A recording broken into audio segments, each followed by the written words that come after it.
How to use new graphs on CapCut PC. Hey everybody, welcome back to the channel. In this tutorial, I'll show you guys how you can easily use new graphs on CapCut. So let's jump right in. First thing first, open up CapCut PC and import a video. In order to use graphs, you're going to have to create some sort of animation. So I have a picture right here, which I'm going to add to my track and then overlay it. So right here, what I'm going to do is click on this picture, and now it has been added to my timeline.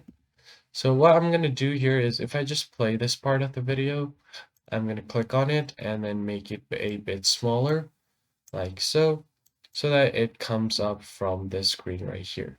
So let's say if I just do it right here, set it up around here. All right, so I'm going to create a keyframe at the start of the video. I'm going to click on it and then click on the position keyframe and create a new one. Go a bit here, move it up here somewhere like this. Do this again here, and then finally I'm going to click here.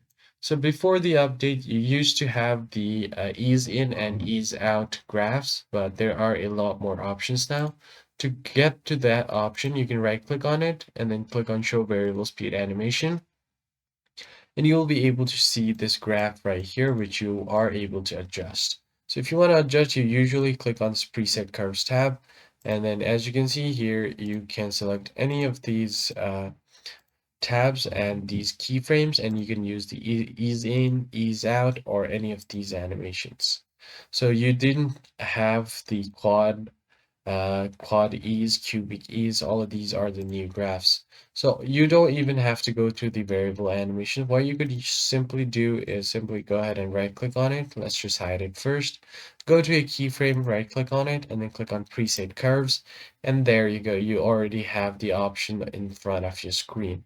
You can choose any of these animations and it will determine the on how your animation will show on your video. Once you're done editing, you can just go ahead and export the video and you should be good to go. I hope this tutorial was helpful to you guys, and I'll catch you guys on the next one.